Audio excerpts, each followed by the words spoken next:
Catch Texas in Color every Wednesday morning at 11 a.m. And don't forget to subscribe to the channel. This is Ronald Gordon, and you're listening to Texas in Color, the platform where we highlight leaders, visionaries, and community champions making an impact in this great state of Texas. So today we have Miss Dawn Richardson on.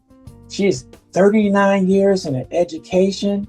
She has dedicated and serving the state of Texas and family, and she continues through that mission through public service and civic engagement. Dawn, welcome to the show. Thank you, sir. Thank you for having me. It is a pleasure to have you on today. Now, we know we got an announcement coming, so we're going to hit that first.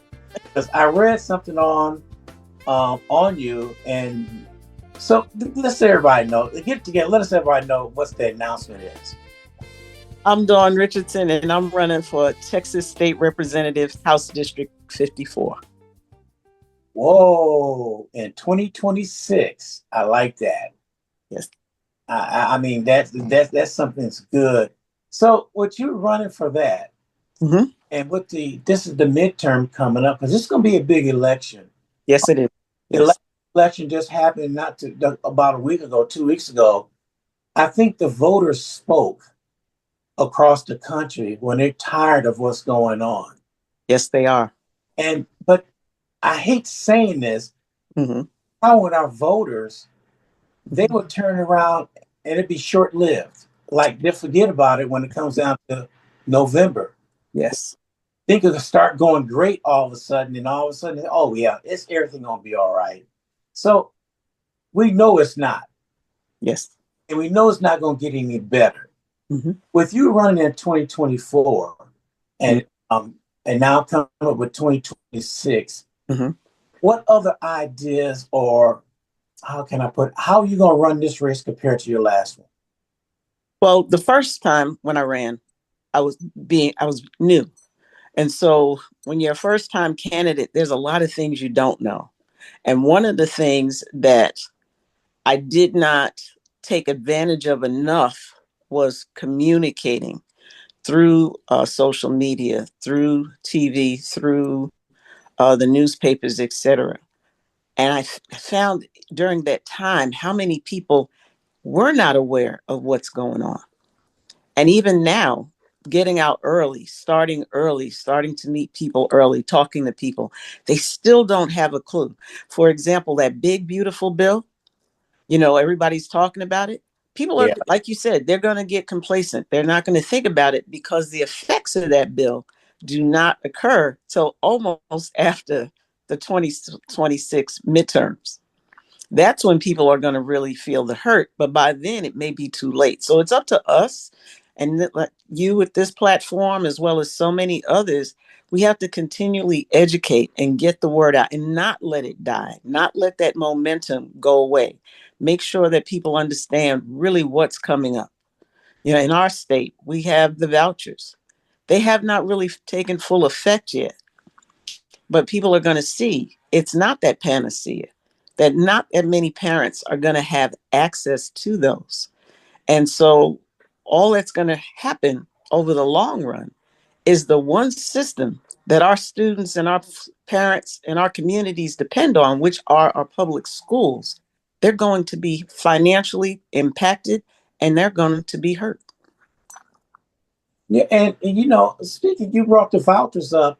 That argument showed this subside. Yes, it did. And what they don't know, the real work's going to come, because it's going to be the money. Yes. How can you sustain all that money if he just went on and put that money in the public school instead of holding it? Yes. Where it belongs. Yes. So now what's going to happen, they say the vouchers is the welfare for the rich. It is. How can you put welfare and rich in the same sentence? Well, we should, though. We really should, because so many times people look at when say poor folks get stuff, it's welfare. But when the rich get it, it's subsidies. Same difference. We're giving money away. It's welfare. And we need to call it what it is. We need to stop letting them play these games, these word games. So for example, as you just pointed out, how much money is going to go to families that don't need it? And if you had been a part of some of the hearings, you would have heard people who have the means say that we don't need this. Why is the cap so high? Why is anybody allowed to get these? This lady said, I don't need it. She said, nobody making over 100,000, she said, really should be eligible to get these. She said, so really, what's the game here? Because it's certainly not to help people. And this was, her sentiment, and she was correct. We even had private schools that were saying this is not really going to help those poor kids, Mm-hmm. Because there's so much more to a private education than just quote unquote, $10,000. People are forgetting you got to feed them, you got to clothe them, you got to have transportation, all of these things. And then you have to have the infrastructure. We have 5.6 million students in the state of Texas. There is no way that all of those students are going to have access to a private school. We only have 228,000 students in private schools in the state of Texas. The infrastructure is not there. But now we throw money at it. We're going to have a lot of fly-by-night schools come up.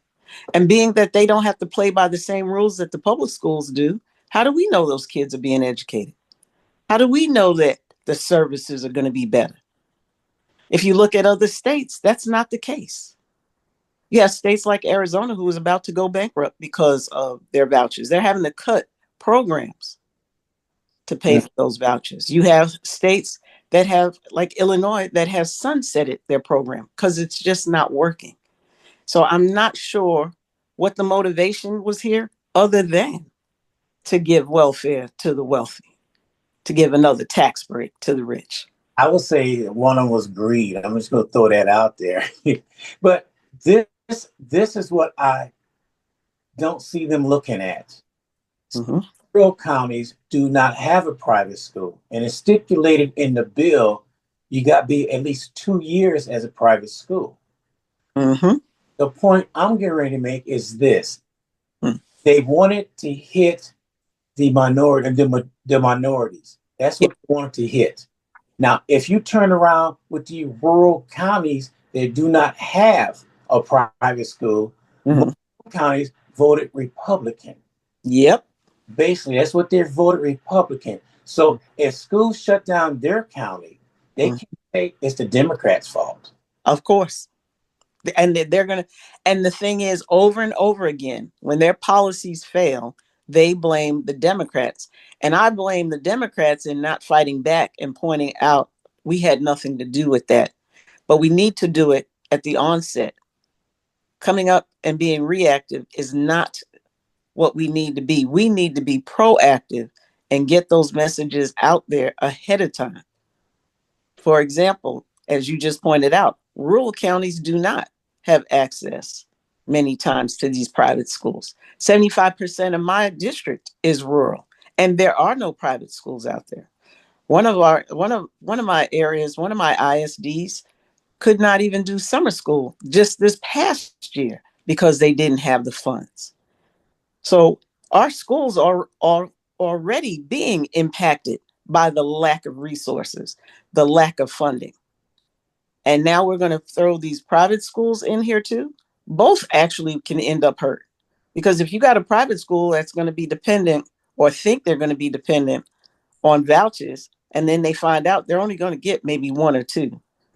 Because again, it is not a universal system. Right now, there's only 100,000 students that can benefit from it. So therefore, and most of those are in our wealthier areas. So therefore, again, it's just money being taken out of our system, hurting our schools and hurting our children. Yeah, I'm looking at the common sense approach. The reason why I'm saying that is Texas had a surplus. Mm-hmm. Great. The surplus should be used for the people. They're not. Great. They're greedy. They want to figure out a way. How can I put more money in my pocket? Mm-hmm. Fellow Republicans' pocket. So let's go ahead and spend this money on private schools. And while we're doing that, y'all make sure y'all open up a business so y'all can reap the benefits. I mean, It doesn't take a rocket scientist to figure this one out. That and you have 3 billionaires who are basically funding this movement because they think that public schools are the bastion of liberal thought, and they really want all schools to become Christian and centers of indoctrination where they can push their narrative. Yeah. And being that there's so much money in our politics, that's what our politicians do. They follow what their donors want. And I love saying I'm going to say the rich has nothing to do with helping out the everyday Texan. They worry about themselves. So to me, if you're a multimillionaire, why are you running for office? You got everything you need. And when you office, you want to push your own agenda because all of a sudden you see things like unicorns and all that stuff and how it could be a better place in your vision. Yes. And your vision, I'm going to say it sucks because it's not turning around looking at the vision of the everyday Americans, everyday Texans. You're not looking at their vision. Absolutely. And again, because of how expensive it is to run a campaign, that I know now firsthand, this is why we have these millionaires and these businessmen in office, because they can afford it. They fund each other because they want policies that benefit themselves, because they don't live like the other side, like the rest of us. They don't have a clue. They know their world, and they're going to shape policy to fit their world. We need to get more people who look like us, work like us, live like us, shop like us in office and support those people so that we can get those policies that benefit the majority of Texans, not the few. Yeah. So when you're speaking with families in a district, Yes. what concerns do you hear the most? Cost of living, how expensive things are, rents, insurance, basically just being priced out. We have a lot of homeless. And I actually heard this from somebody, said they were talking about Austin and the homeless population. And this gentleman said, why don't they just move? And I'm like, my mind is going, where's the disconnect here? I said, man, don't you think if they could afford to move, they would have? They Yeah. obviously couldn't afford it. That's why they're homeless. And then, you hear again the medical bills, the cost of medicines. I had here in our area, we had on our election a couple of years ago, Proposition A, to decriminalize marijuana. And I had an 80-year-old lady walk up to me and say, I hope you guys get that. Because I was standing at the poll at the time, and she walked up and she said, I hope that passes because my son depends on that. The medicines they give him make him too sick. You see, those are the things that folks aren't thinking about. These are those things that every day, parents and families are having to deal with. Like the mother who said she was all for the vouchers until I explained it to her and just what had to go with that. Then she became angry because, again, misinformation.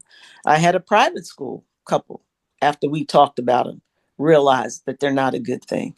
So again, it's a lot of education. It's a lot of who's looking out for us, who's going to take care of us. And they listen to these folks, and these folks promise them all kinds of stuff, and then they get in office and do totally the opposite.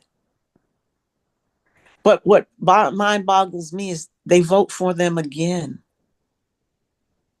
And it's like, guys, stop voting for the same thing over and over again.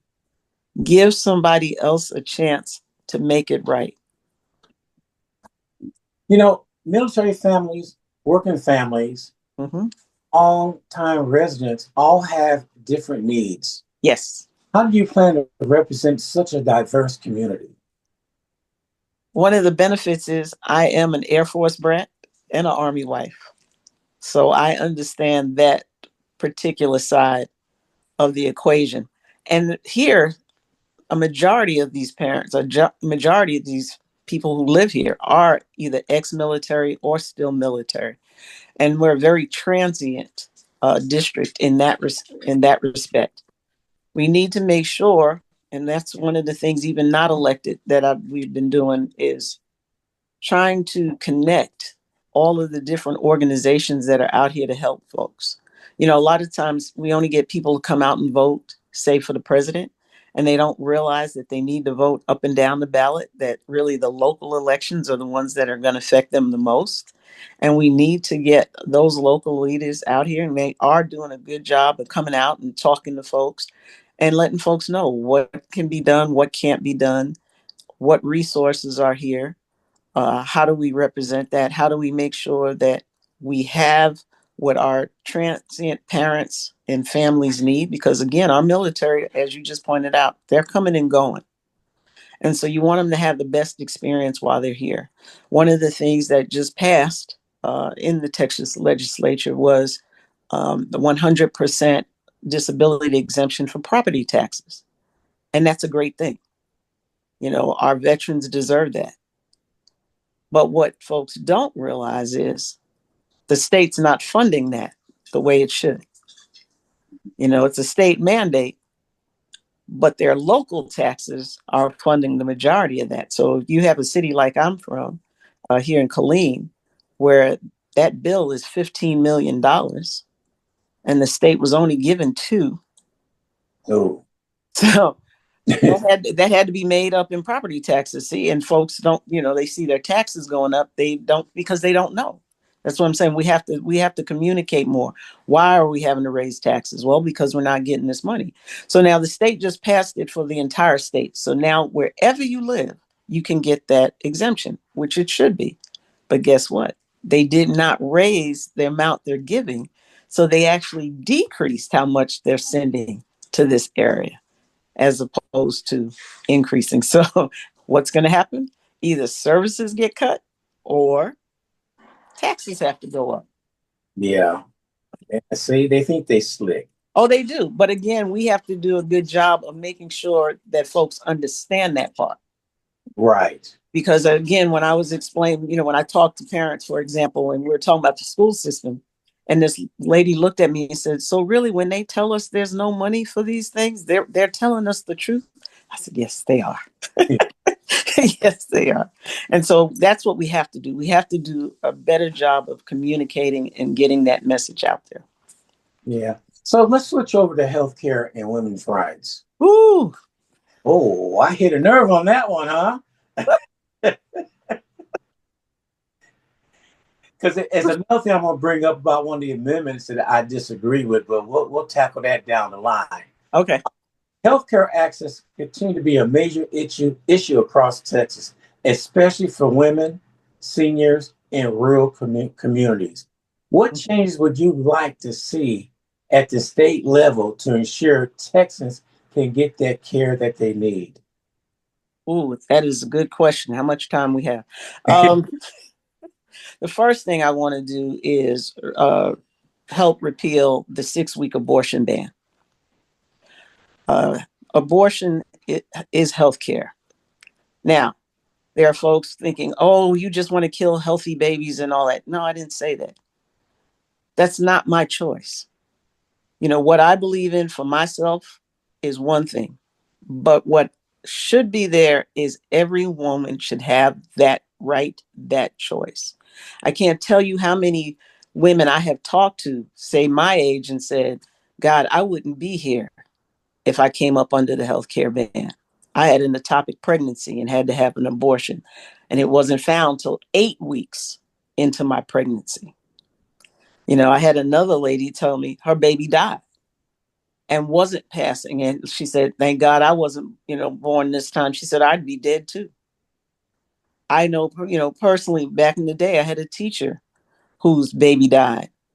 And because of this, even the law back then, they had to leave the state so she could get the health care she needed so she could live. She's a married woman with a 12-year-old child. And the husband said, "I'm not losing my wife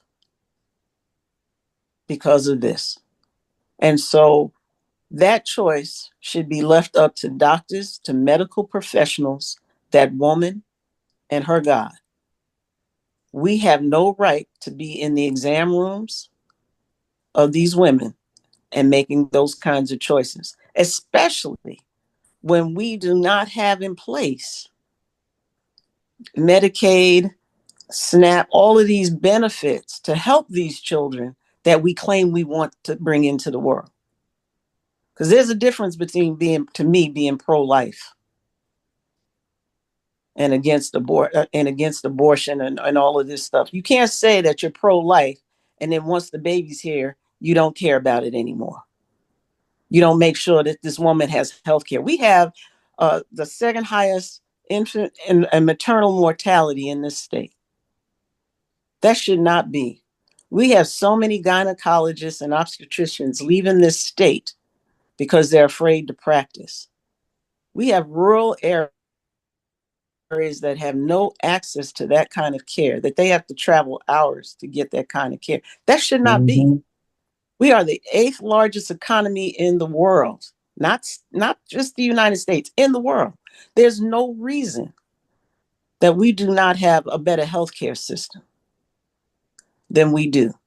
We cannot tell people and dictate to their bodies and then just leave them to the wind. I think that's absolutely crazy. I have two daughters who neither one of them have children yet. And I'm deathly afraid for them to have children in the state of Texas. You know,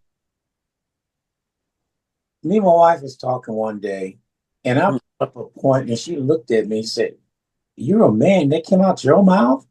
I said, "Yeah." I sat and said, "Why is it we got to listen to all the gray hair old men telling us what to do?" Amen. Especially telling women what to do when they've never been a woman and they don't know what a woman goes through. They sit down there and come up with something and say, "Hey, we're going to do this." And I told her what pissed me off more. You got some lady Republicans sitting up there agreeing with them. That is what I don't get. I can't, this boggles the mind. You're a woman, you know what the women are going through, but yet you're going to hide behind them and say yes. And did you see the lady senator in Florida? No, I didn't see that one. She she was one of the staunch proponents of the abortion ban, right? Why she needed one herself and had to get special dispensation from the governor to get one. See? How does that sound? How many women can just walk up and ask the governor, "I need help"? You see what I mean? And in Texas, these women asked the governor for help all this time. Exactly.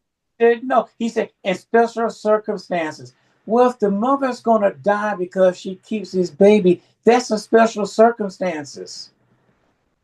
Well, and if you listen to the way they talk, they humanize the baby, but they do not the mother. Yeah. Because again, when you hear that over and over again, think about how the brain works. We're giving all the rights now to this baby. This woman all of a sudden ceased to exist. She's just the incubator. But if you think about that along with everything else they're doing, see, women have to think. See, again, a lot of folks don't understand that it was only 50 years ago that we got the right to have a credit card in our name. Yeah. To buy a house in our name. It's not like it was that long ago. And then, they're trying to go back there. They're starting with the right to vote. Mm-hmm. And I don't think women understand how that affects them as well. I mean, remember, they did try to pass the SAVE Act. And if they had passed it, which, by the way, it's not dead. The House passed it, just the Senate is the one holding it up. And I think, again, they're waiting until they get past 2026 to bring it back up. 70 million women will lose the right to vote because we changed our name to our husband's name. That is the most dumbest thing I heard my whole life. And they got to turn around and look at their wives. "Oh, by the way, baby, you can't vote either." Okay. It just boggles the mind on the things that they're thinking or lack of thinking. I know. But I'm gonna bring up a couple other things. I'm so far off my script right now, but okay. So I'm looking at some of these amendments that was on the last election. Ooh, okay.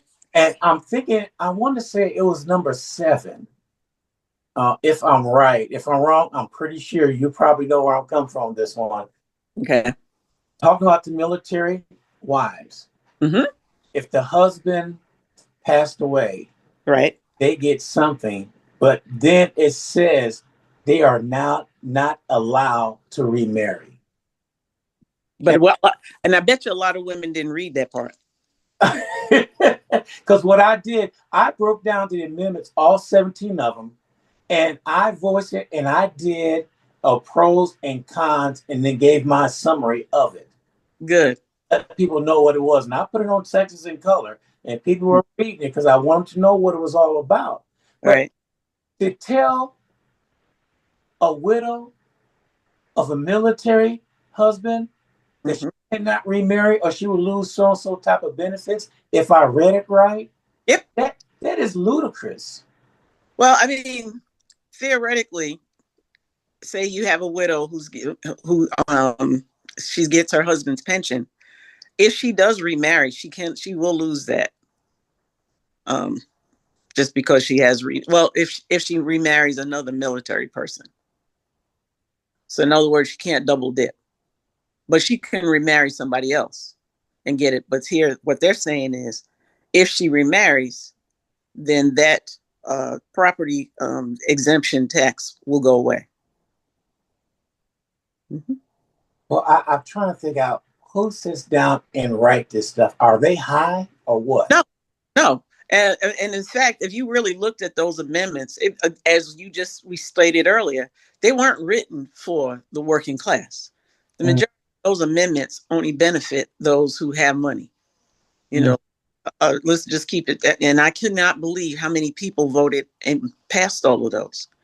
Because we too, I have a friend here who, her name is Solange Hummel. She does research on the legislature, and she also broke down all of the amendments, the pros and the cons, so you could see both sides. Yeah. And we gave that out. I told, sent people to the information. I had people call me. How do I break these down? I sent those because a lot of people, like I said, they read the first line like you just said with the women, they read the first line, but I bet you they didn't go any further in it. And I bet you some folks didn't even see them till they got to the voting booth. That's what I was going to say because they see 3 pages and they said, man, like here in Bear County, the main thing was Proposition A and B about the Spurs Stadium and all that stuff. And that's all they seen. And Mm. I see a lot of them either they went in there and just guessed and checked or Mm-hmm. nothing at all. Yep. And people vote like that the majority of times, which is bad. I always tell people, research me, call me up, have me come speak to your group so you can see who I am and see what my heart's all about and what I'm going to do, and challenge me. Don't just, okay, ask me some tough questions. I had an older lady last time. She came, she found me at an event, and she took up 45 minutes of my time asking questions. And at the end of it, she says, okay, now I can vote for you. See, But that's how it should be. you just said something right there that we used to have that.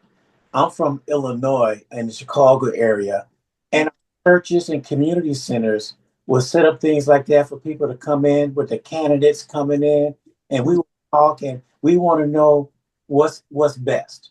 Right.